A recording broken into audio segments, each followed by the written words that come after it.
Olá, boa noite a todos. Vamos chegando para mais uma noite de estudo.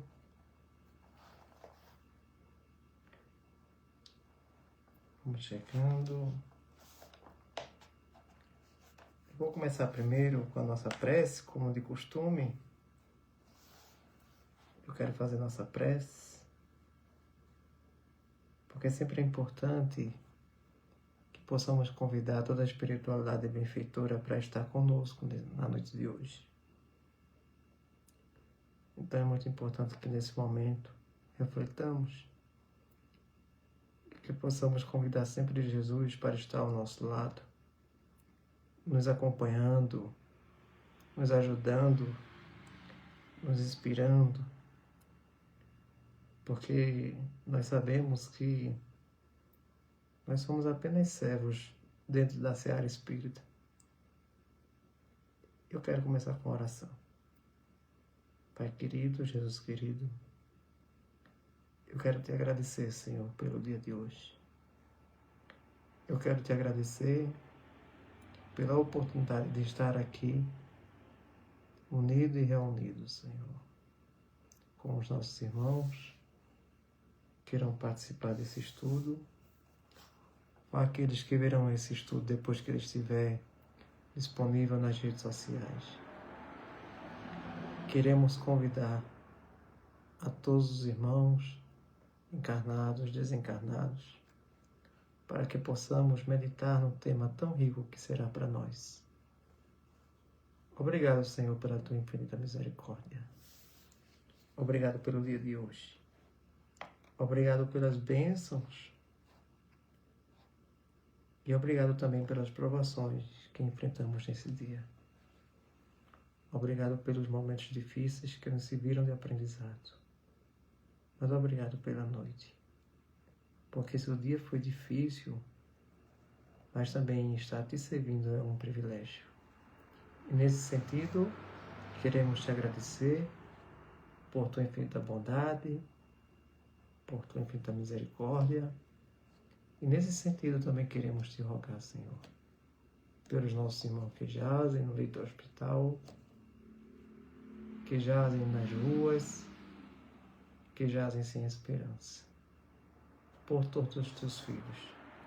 Que assim seja. Eu fico muito feliz de estar com vocês na noite de hoje. Hoje foi um dia bem difícil. Às 5 horas da tarde eu tive que ir em outra cidade. Pensei que não ia dar tempo. Mas quando você tem boa vontade, sempre os benfeitores espirituais dão um jeito para que a gente possa realizar esse trabalho. E o tema que eu sugeri para a irmã Sueli é a responsabilidade mediúnica. É um tema que eu tive o prazer de dissertar semana passada, num centro espírita aqui na cidade perto aqui. E na noite de hoje eu quero seguir esse mesmo tema, mas sobre outra ótica, né? O fenômeno da mediunidade, historicamente falando, ele é mais antigo do que se possa imaginar. Eu costumo dizer que desde que apareceu a primeira forma de hominídeo sobre a Terra, também com ela se manifestou ou foram manifestas as primeiras formas de mediunidade. Com a evolução da espécie humana e, consequentemente, com a evolução também do espírito, que acompanha também essa evolução, a gente começa a reportar que uma das primeiras culturas a nos legar o conhecimento sobre o campo invisível, o campo espiritual, e como eles trabalhavam com esse campo, foram os egípcios. E deles provém toda a mitologia que é uma consequência desse aprendizado que eles têm com o mundo espiritual, que foi outorgada para as gerações posteriores. Quando a gente olha para a Grécia, por exemplo, a gente se lembra do oráculo de Delfos, muito famoso nas pregações, muito reconhecidamente falado na história da filosofia, de como os gregos, eles antes de principalmente irem para uma guerra, porque a Grécia era constituída de cidades-estados e geralmente uma cidade entrava em conflito com a outra, sempre eles consultavam o oráculo de Delfos. Dizem que até quando consultados sobre o homem mais sábio da Terra, o oráculo de Delfos vai responder que o homem mais sábio que já tinha passado pela Terra até aquele momento fora Sócrates. Daí vai. E a gente chega na Bíblia, que de uma forma resumida a gente pode falar que o objetivo da Bíblia não é falar sobre mediunidade, não é. Mas ela toca nesses temas. Na verdade, ela tangencia, ela toca de uma forma muito sutil. E talvez a primeira manifestação mediúnica que a gente vai ter na Bíblia, diretamente falando, eu estou falando de uma manifestação objetiva e direta, é quando o então rei Saul, está escrito no livro de Samuel, salvo engano, no capítulo 12, ele vai falar com a pitonisa de Endor, porque ele precisava falar com o espírito Samuel. O que é mais interessante falar sobre isso, né, nessas recordações que a gente faz, é que já existia a proibição do Deuteronômio, do capítulo 18, versículo 12, da não consulta aos mortos. E aquela proibição, ou aquela possível proibição, se estendia também a Saul, que era então o primeiro rei de Israel. Mas ele precisando se consultar com o espírito Samuel, ele vai até a pitonisa de Endor e ela faz subir o espírito Samuel. Pelo menos a Bíblia não deixa nenhum relato para que haja dúvidas no que tange a esse assunto. Ela, de fato, se materializou na frente de Saul, um fenômeno que a gente hoje chamaríamos de materialização de espírito, é o espírito de Samuel. Isso sem falar que no Gênesis, no Êxodo, no Levítico, no Números, Deuteronômio, a gente sempre vai ter as manifestações dos anjos, do anjo que apareceu a Jacó, né, quando ele atravessava o Val de Jaboque, quando ele, querendo ser abençoado por Deus, porque o seu nome significava aquele que engana, aquele que mente, aquele que usa da enganação, ele vai atravessando o Val de Jaboque, ele vê a figura de um anjo, ele se agarra com o anjo.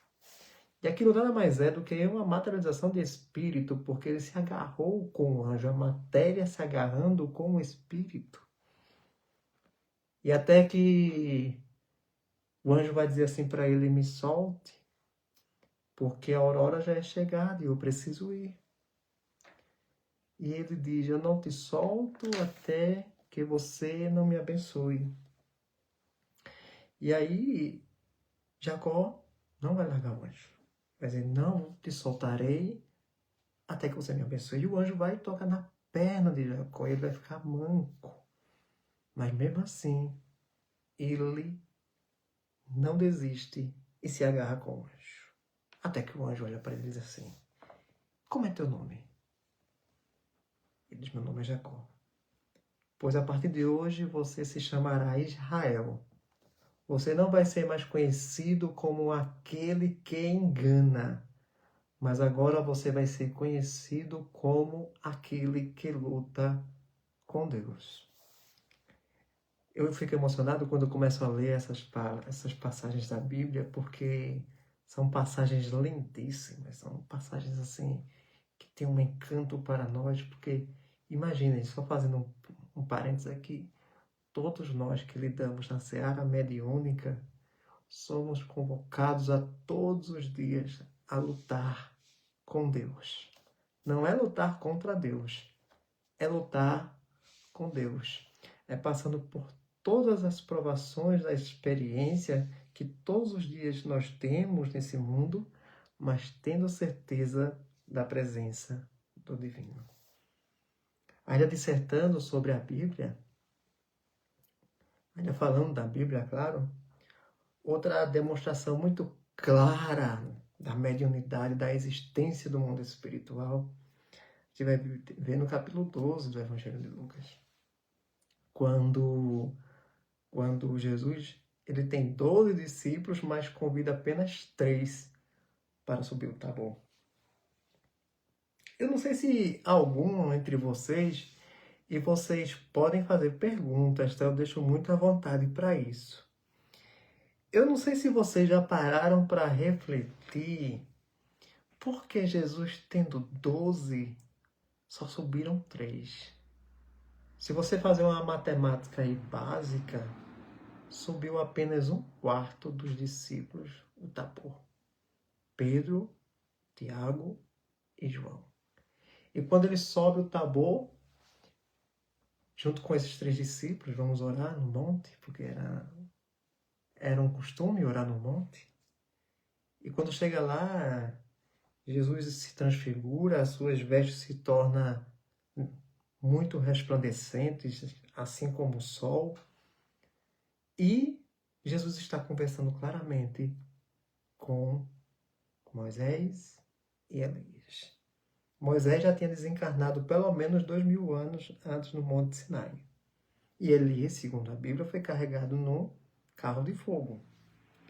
Mas estava conversando com 2 espíritos. E o fenômeno da mediunidade ali vai se passando.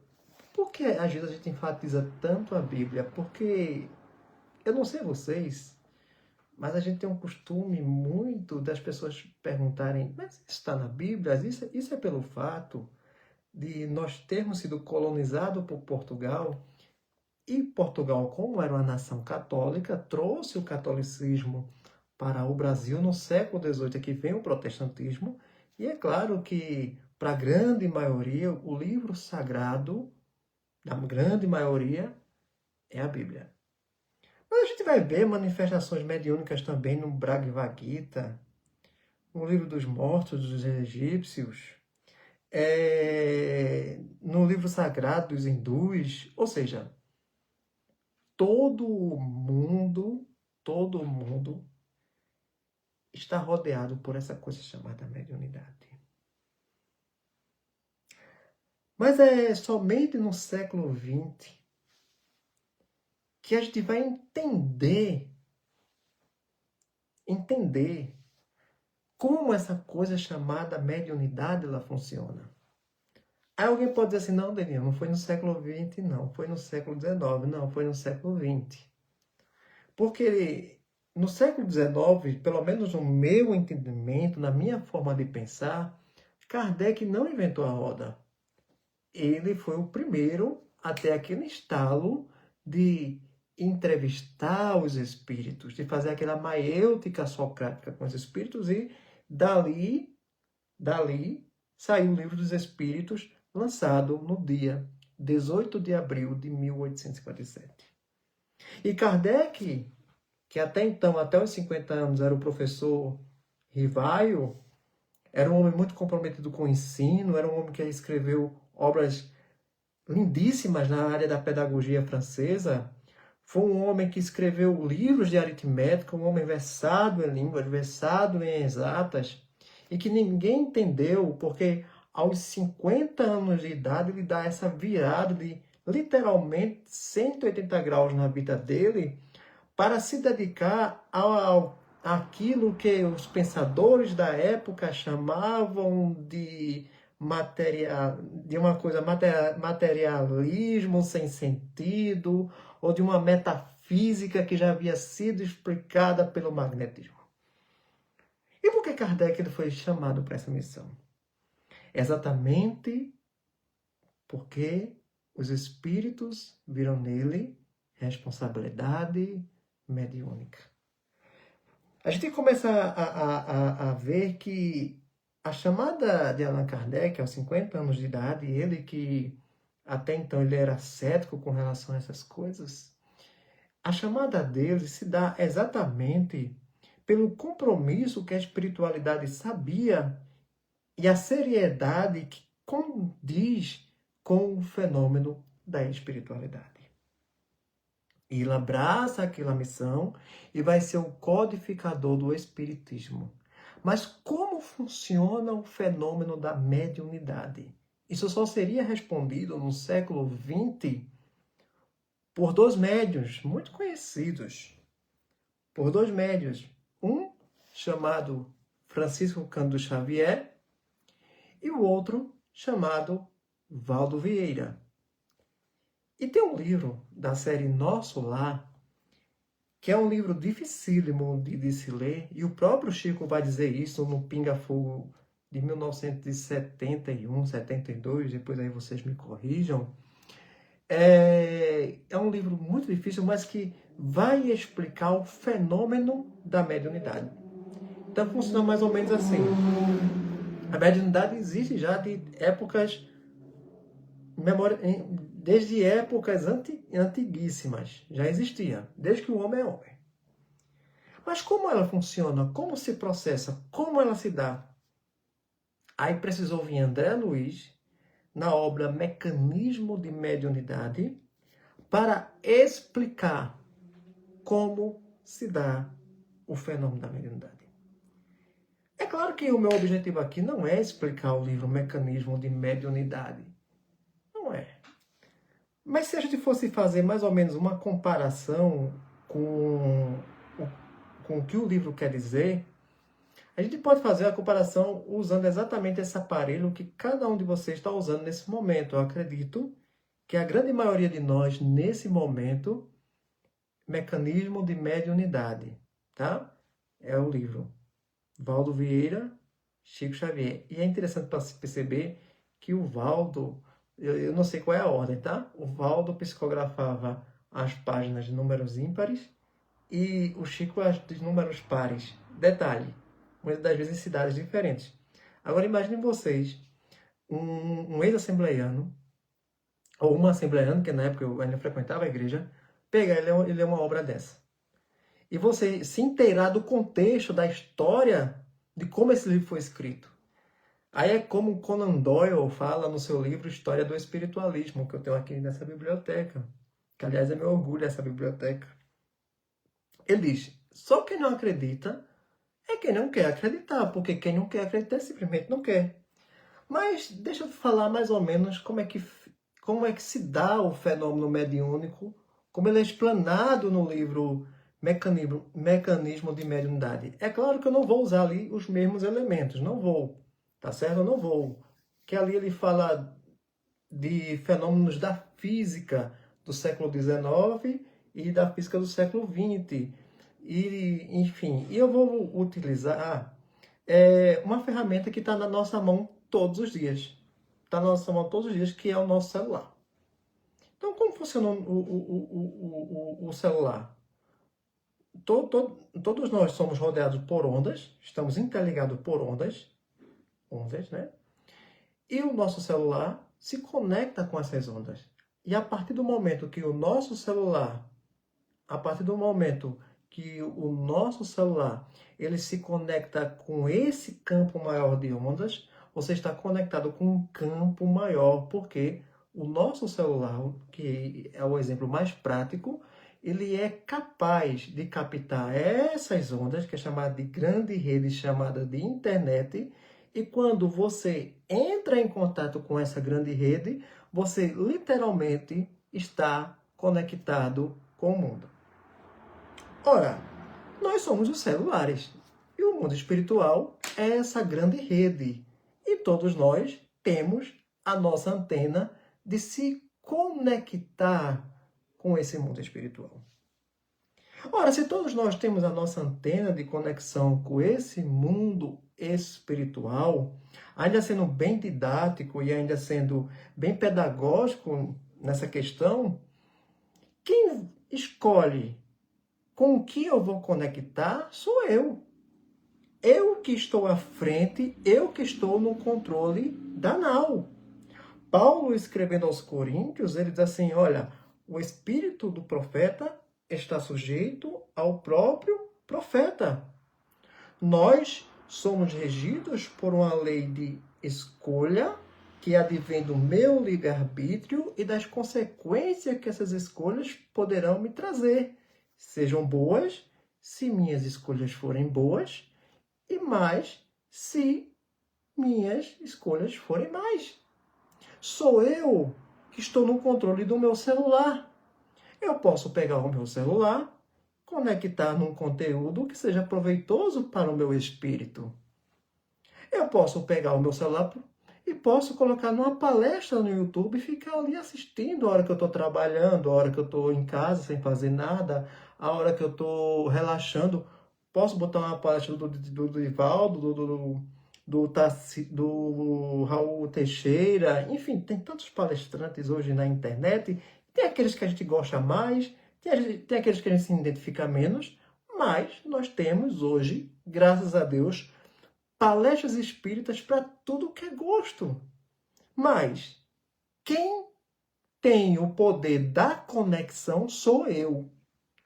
Ora, da mesma forma que eu tenho o poder de me conectar com as coisas boas que a internet proporciona, eu também posso conectar com conteúdos que não são tão bons assim para a minha espiritualidade.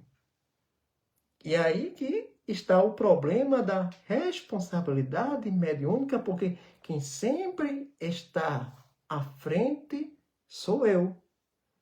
Ora, eu falei do livro Mecanismos de Mediunidade, que ele explica mais ou menos nesses termos, só que eu usei o exemplo da internet e do celular. É claro que lá ele vai usar o exemplo do dínamo, enfim, da corrente elétrica, mas eu procurei ser mais pedagógico nesse sentido, mas que no final é a mesma coisa do que André Luiz está falando naquele livro Mecanismo de Mediunidade. É a linha de parte do átomo e tal, e coisa tal. Ora, se eu estou no domínio, então vamos a algumas questões. Primeiro, no livro Nos Domínios da Mediunidade, também da mesma série Nosso Lar, o espírito André Luiz, ele nos leva a exemplos práticos de como funciona a mediunidade, que esse livro aqui magistral, esse livro magistral, que de forma esplêndida, que de forma lindíssima, Kardec, ele escreve, que é uma continuação do Livro dos Espíritos, e que, não sei se vocês perceberam, mas quando a gente lê os livros do Kardec, tem uma lógica matemática, ele se preocupa de amarrar uma ideia na outra com uma precisão matemática muito forte, porque isso vem do caráter científico e do caráter racional que ele sempre conservou em seus estudos. E no livro Nos Domínios da Mediunidade, a gente vai ter, por exemplo, uma mediunidade para quem tem psicografia. E, salvo engano,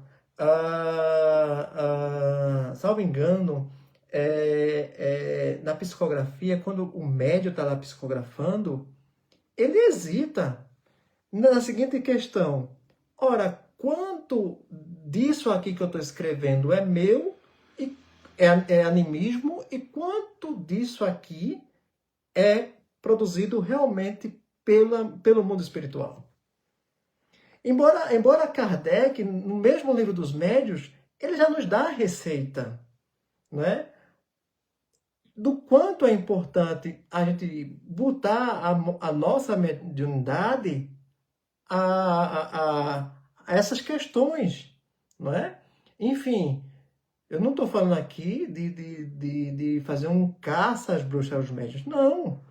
Até porque todos nós somos médios, né? Mas eu estou falando que lá no livro tem esses tipos de questionamento. Que ponto?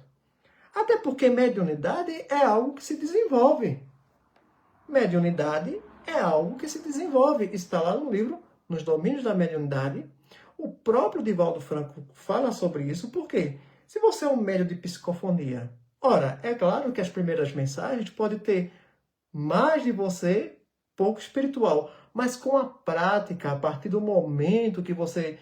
A partir do momento que esse celular vai ficando mais potente, né? Vocês lembram que antigamente a gente comprava um celular que não tinha muita conexão com a internet, né? Ele tinha conexão com a torre de antena normal. Hoje quase a gente não usa mais essa linha analógica. Hoje a gente usa mais a rede mesmo, a internet. Por quê? Porque ela é mais potente, ela é 5G, ela é 4G. Então a gente pode ter acesso à imagem, chamada de vídeo em tempo real. Coisas que a antiga tecnologia não tinha. Mas isso é fruto de quê? De constante aperfeiçoamento dos aparelhos e da própria tecnologia que é oferecida. A tecnologia já está sendo oferecida aqui ao mundo espiritual. Nós, que somos instrumentos da espiritualidade, temos por obrigação aquele médium que é responsável e que é sério naquilo que ele executa, procurar a cada dia o seu aperfeiçoamento para assim trabalhar melhor para Jesus. E aqui cabe algumas reflexões. Quando eu busco trabalhar melhor a minha mediunidade, eu não faço isso para exaltar meu ego. O verdadeiro médium, quando ele procura refinar a sua mediunidade, seja de audiência, clarividência, psicografia, psicofonia, psicometria, por aí vai, quando ele faz isso, o intuito principal aqui não é insuflar o ego do médium, mas pelo contrário, é servir a espiritualidade. Porque afinal de contas, eu gostava muito de um ditado que eu usava, né? Às vezes, quando... Eu pode até não parecer, irmã Sueli, mas se um dia a senhora me conhecer pessoalmente, eu espero que a senhora conheça, porque eu gosto muito de São Paulo, estou esperando uma oportunidade de ir. Quando eu comecei a pregar na igreja, muito cedo o pessoal dizia, nossa, Daniel, você prega tão bem. E eu confesso a vocês que eu nunca gostei muito de elogio. Eu dizia, não, o machado é emprestado, eu só sou apenas um instrumento. E que toda a honra e toda a glória seja dada ao nome de Jesus. Mas aquela responsabilidade que eu já tinha naquela época com o manejo da palavra é a mesma responsabilidade que eu trago hoje no que tange à mediunidade. No capítulo 197, a partir do capítulo 16, nossa, vocês estão colocando muitos comentários aí, eu não estou lendo nenhum, né? Nossa, mas sabe por quê? É para que eu não perca o fio da meada, tá? Mas eu fico muito agradecido pelo comentário de vocês, tá? Bons médiuns. O que é que Kardec fala sobre isso? Médiuns sérios, os que não se servem de sua faculdade senão para o bem e para as coisas verdadeiramente úteis. Creem profaná-las, fazendo servir a satisfação de curiosos e de indiferentes, ou para futilidades. Certa vez, fizeram uma pergunta a Jesus que cabe muito bem nisso aqui. Certa vez perguntaram assim a Jesus, mestre, quem é maior? Quem está à mesa ou quem está servindo? E Jesus foi peremptório e respondeu, quem maior é quem está à mesa. E Jesus vai mais na frente e diz assim, eu estou servindo vocês.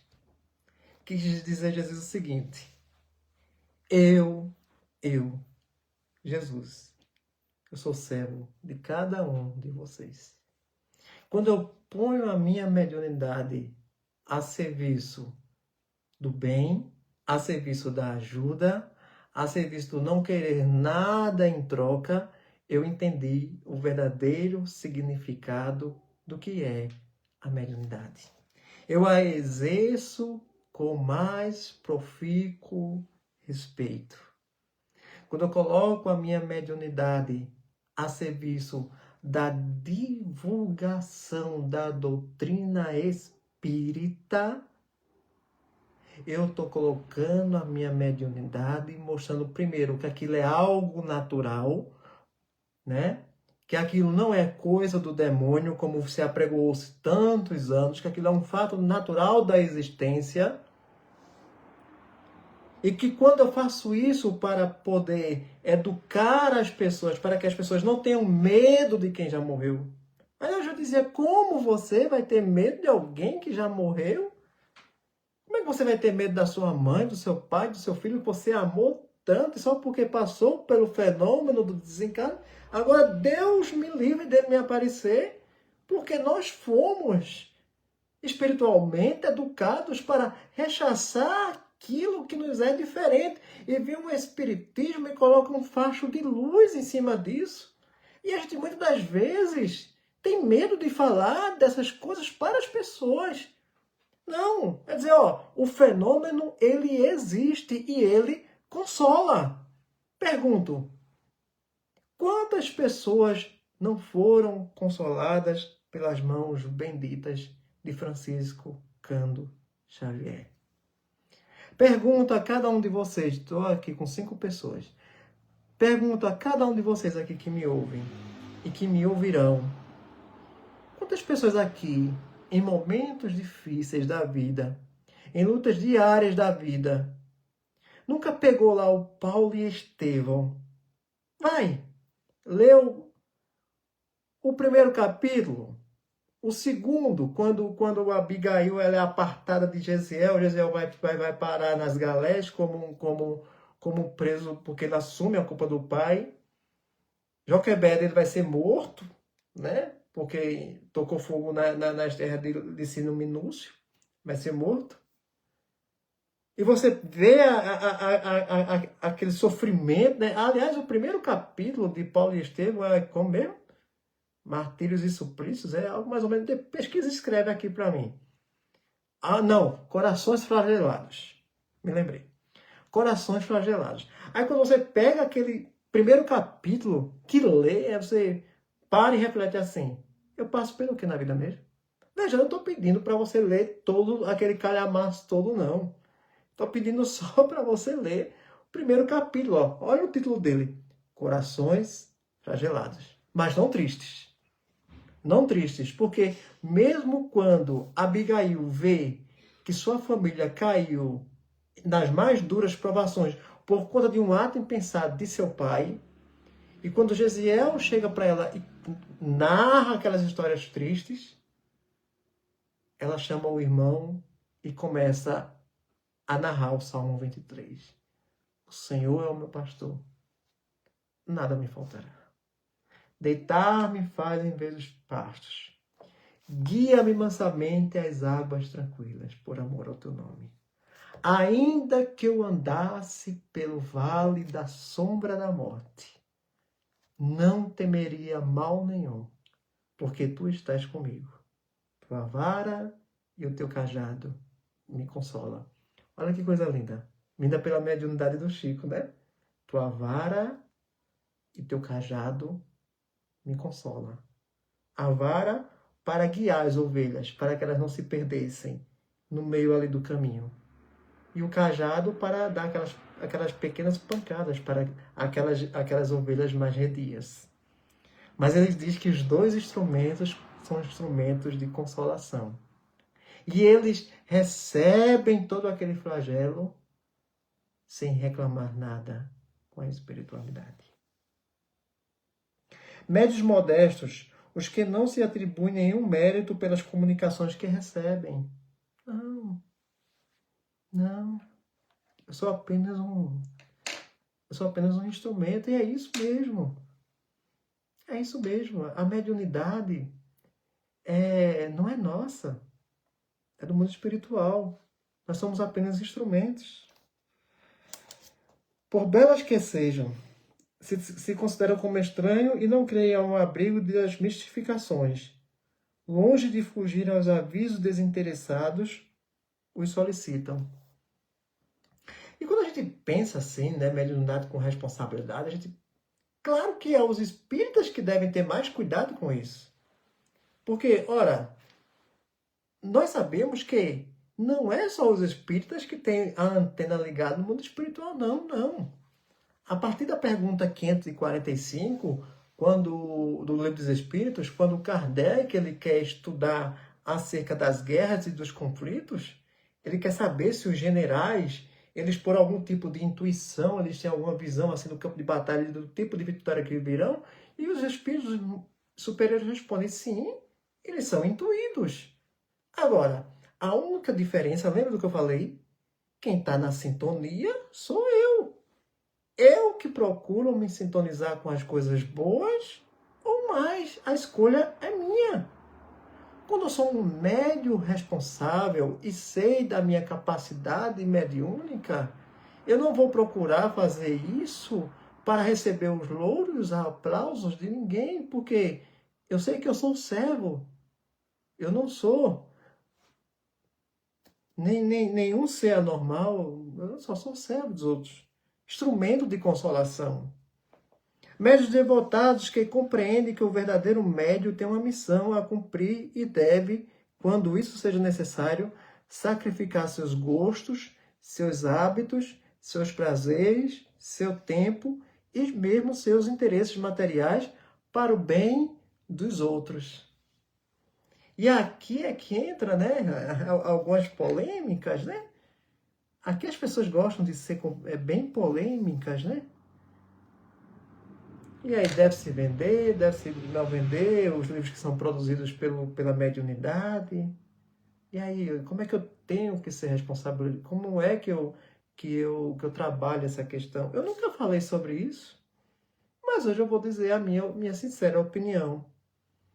Olhe, eu acho que tudo que você tem certeza que não foi produzido por você, que foi produzido pelo campo espiritual, e se você realmente tem responsabilidade naquilo que você faz, é claro que você não vai querer nenhum tipo de retorno financeiro sobre aquilo.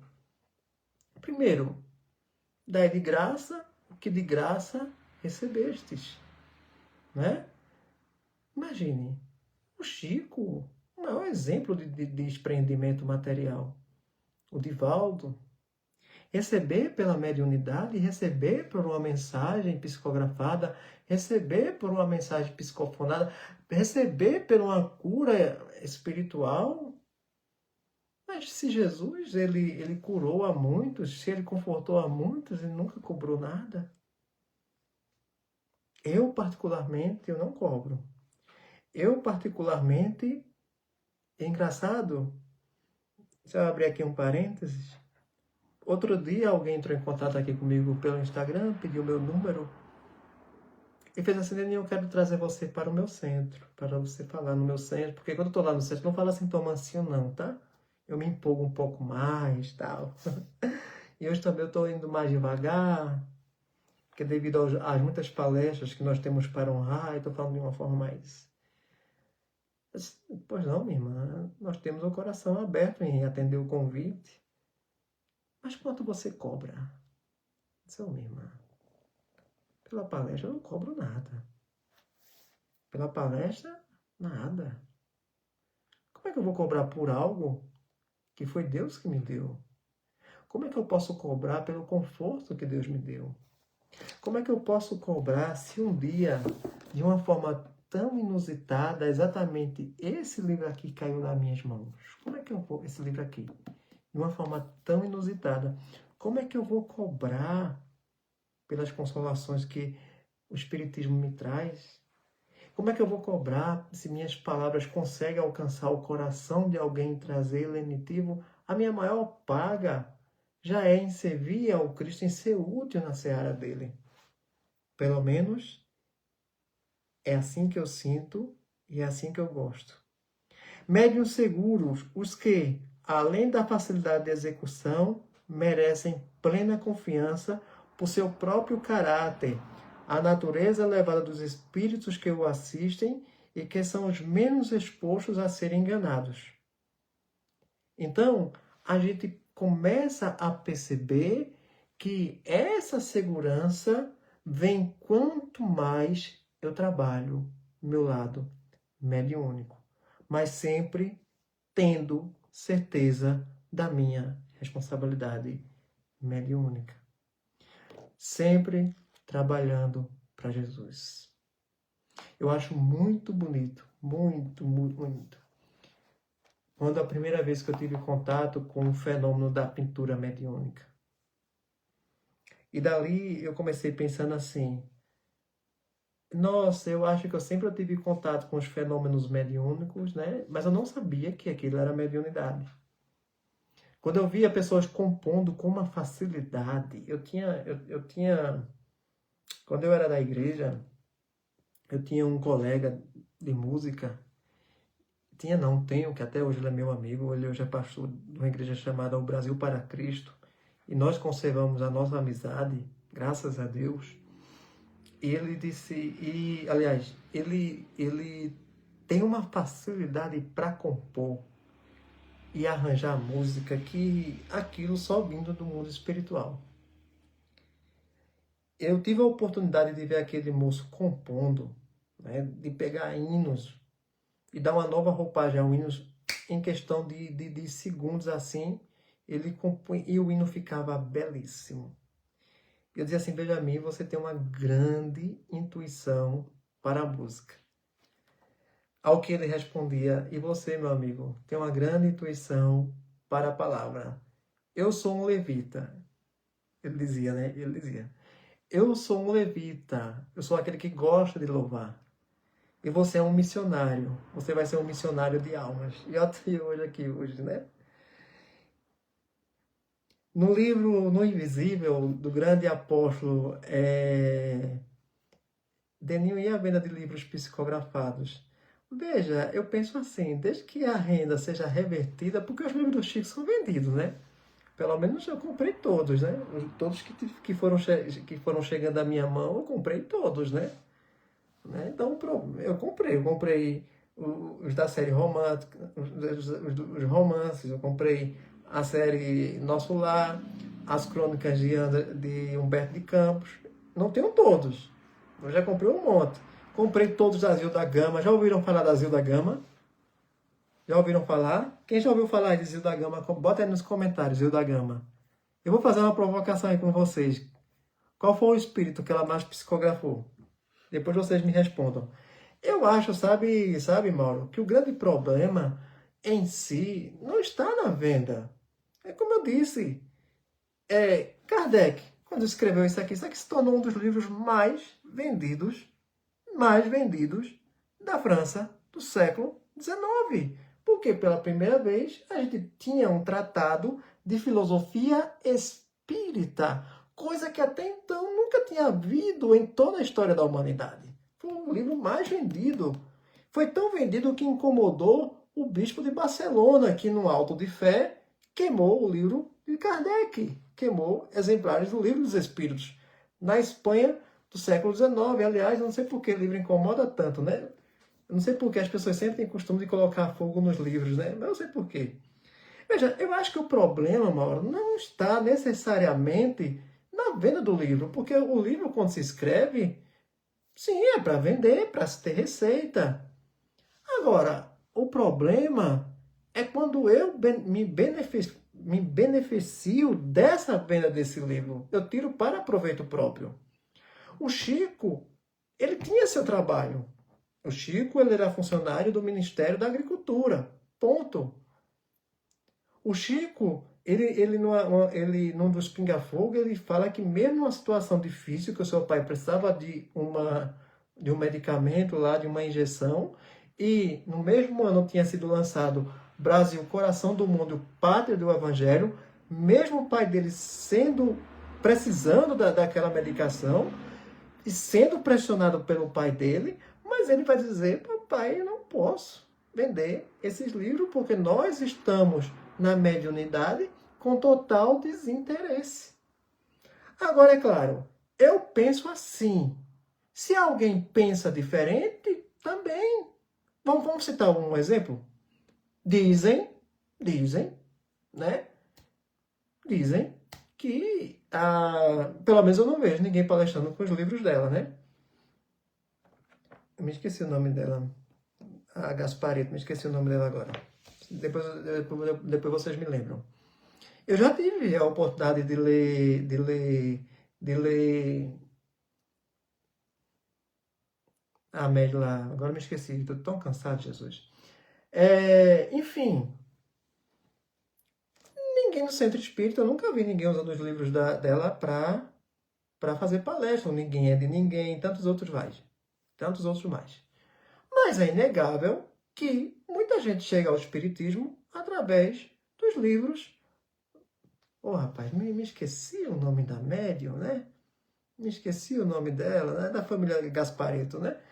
Então, veja só, eu acho que cada um, nós temos um livre-arbítrio. E cada um faz o seu livre-arbítrio o que bem entende. Agora, não cabe a mim julgar esse ou aquele médium porque vende o seu trabalho.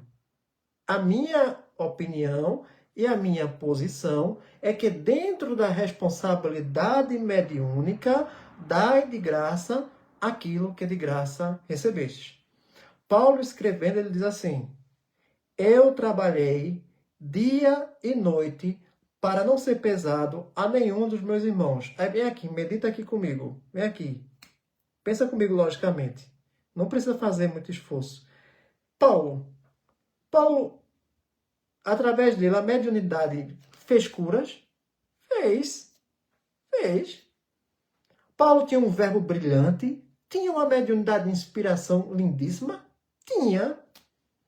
Paulo curou? Curou. Ora, num dos eventos lindíssimos, Paulo está com Silas, ele pregou na cidade. Ele pregou na cidade, ele e Silas. Ele prega. E simplesmente ele é preso. Chega na prisão, leva um açoite, uma açoitada daquelas. Como se não bastasse, ele poderia estar lamuriando, poderia estar reclamando, poderia estar ali dizendo coisas e coisas, mas ele se junta com Silas e resolve cantar. Zíbia Gasparetto, muito obrigado, Sueli, muito obrigado. Zíbia Gasparetto, os livros dela. Quantas pessoas não chegam no espiritismo com os livros de Zíbia Gasparetto, né? Mas nunca vi ninguém, nem eu, né? Nem o Deninho, né? Nunca pegou o livro Ninguém é de Ninguém e fez uma palestra, né? Enfim, mas aí vai do livre-arbítrio de cada um. Paulo. Mas você nunca viu Paulo cobrando por nada. Ele vivia tecendo tendas. Mas tal médium faz. Aí já foge da minha opinião e eu respeito, porque eu sou uma pessoa assim, que dentro do espiritismo eu respeito tanto a posição como a opinião de meus pares, ou de qualquer outra pessoa fora do espiritismo. E olha que eu vim de uma escola, e olha que eu vim de um local que eu particularmente, a gente foi treinado para convencer o outro de que aquilo que eu estou falando é uma verdade. Mas quando eu faço isso, eu tiro a capacidade do outro de reflexionar. Então, eu gosto mais de levar o outro a refletir, a olhar pelo mesmo ângulo que eu estou olhando. Porque talvez quem esteja errado seja eu. Também tem esse negócio também. Isso também faz parte da parte filosófica do espiritismo. Quando eu faço isso, eu estou trazendo para a parte filosófica, não é isso? Quando eu respeito a posição de algumas pessoas dentro do espiritismo e sempre dentro da mediunidade. Então, o Mauro foi brilhante. Eu comprei todos os livros da Zilda Gama, do Victor Hugo, né? Psicografia da Zilda Gama. Né? E digo a você, viu? Eu li o primeiro. Né? Eu li o Almas Crucificadas. Comprei todos. E eu já tinha lido alguns livros do Victor Hugo. Eu já tinha lido O Corcunda de Notre Dame, Os Miseráveis, O Último Dia de um Condenado. Victor Hugo é uma leitura obrigatória para mim. Então eu fui lá e comprei todos os livros da Zilda Gama, editados pela Federação Espírita Brasileira. Então, assim, na venda de livros, para financiar o quê? os grandes seminários que existem pelo Brasil. Por que não? Porque eles têm o custo deles de trazer os seminaristas que irão palestrar de várias partes do Brasil. Desde que não seja usado dinheiro para fins próprios, desde que seja para propagação do espiritismo ou para ajudar o próximo, para causas sociais, para mim, tá tudo certo. Para mim, tá certo. Tá dentro daquilo que a gente acha razoável. Porque a gente sabe que nós trazemos as leis kármicas ainda de exercer a nossa mediunidade de forma irresponsável e ainda enricarmos com a fé. Isso ainda é uma consequência das leis kármicas.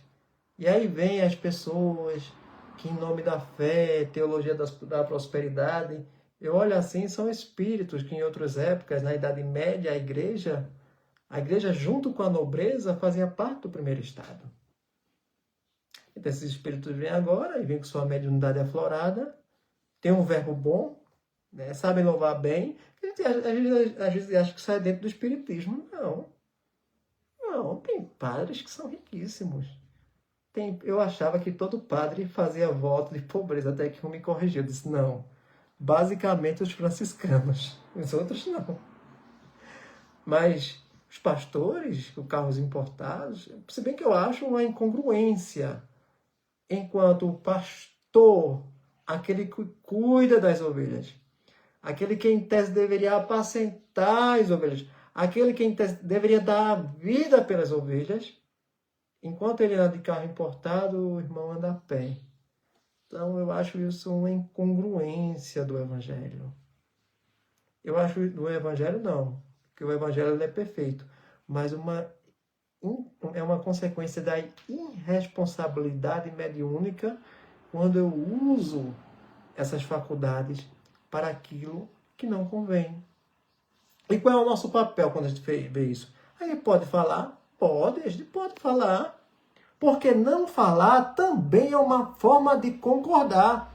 As pessoas acham que ser espírita é ver uma situação adversa e ficar calado. Não. Nada disso. Se fosse assim, Gandhi não teria levado a Índia à independência em 1948, quando ele morreu, mais ou menos. Né? Se ele fosse ver toda aquela injustiça e tivesse ficado calado, e Gandhi, não tenho dúvida nenhuma que ele sofreu muita influência do mundo espiritual, boa, excelente, para levar o trabalho que ele levou e levantou a sua voz contra aquele regime inglês que havia na Inglaterra naquela época. E o engraçado é que o livro que mais inspirou o Gandhi foi Mateus, o Sermão da Montanha. A ponto dele dizer, a história de Gandhi é maravilhosa, daria só uma palestra aqui qualquer dia, só com Gandhi, né? A ponto dele dizer, se acabassem todos os livros religiosos da face da terra, e se sobrasse apenas o Sermão da Montanha, nada se perderia. Detalhe, ele era hindu. Martin Luther King Jr. era um pastor protestante, mas que ao ver uma situação injusta para com uma jovem de epiderme escura dentro de um ônibus, ele vai fazer aquela marcha dentro de Washington e levantar a sua voz contra aquela situação. Bezerra de Menezes. Vocês sabem que Bezerra de Menezes ele foi deputado, né? Vocês sabem, né? Bezerra de Menezes foi